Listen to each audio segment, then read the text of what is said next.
toutes les informations et l'essentiel de l'actualité haïtienne, tous les jours sur Juno 7. Vous êtes branchés sur Juno 7, bienvenue à ce bulletin d'information. La journaliste et icône de la presse haïtienne Liliane Pierre-Paul est décédée.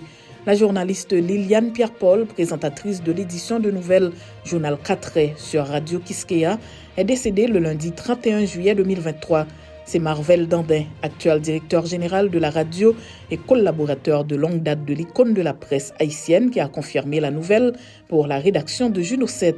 Selon M. Dandin, Liliane Pierre-Paul, la voix du journal 4, est décédée à la suite d'un malaise qui s'apparente à une crise cardiaque. Liliane Pierre-Paul est née dans la commune de Petit-Goâve en 1953. Elle a milité toute sa vie pour la liberté d'expression en Haïti. Elle a été pendant un certain temps présidente de l'Association nationale des médias haïtiens. Des armes et munitions saisies à Belader, 2 individus interpellés. La police nationale a informé que dans le cadre d'une opération menée à Belader par des agents de la BRI DCPJ supportés par une équipe du SWAT Team, dans la nuit du dimanche 30 au lundi 31 juillet, plusieurs armes automatiques et autres objets ont été saisis. La police a aussi procédé à l'arrestation de Paniag Neuvelt et Jules Osselet. Cette opération réalisée dans le cadre de la lutte contre le trafic d'armes et de munitions à la frontière au niveau de Belader s'est soldée par la saisie de 3 fusils automatiques, de plusieurs chargeurs et de cartouches. Aussi, un montant de $327 américains a également été saisi, 4 téléphones portables ainsi qu'un véhicule Toyota 4Runner de couleur noire immatriculé FF02 281 ont été confisqués.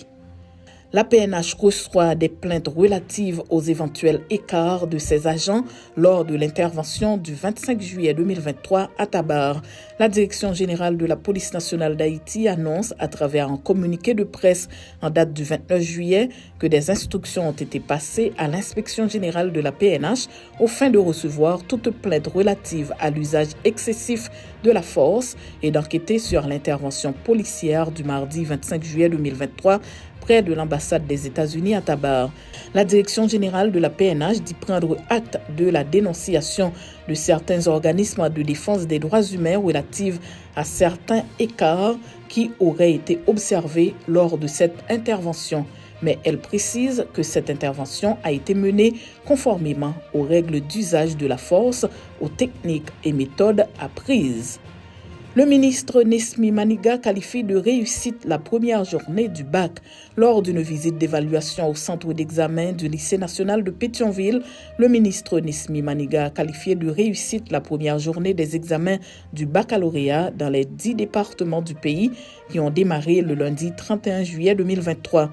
Concernant les candidats qui ont eu des difficultés à accéder au centre ou qui sont empêchés, le ministre Maniga annonce que ces candidats pourront composer durant une session qui se tiendra dans le courant du mois d'août à l'instigation du Centre permanent d'évaluation.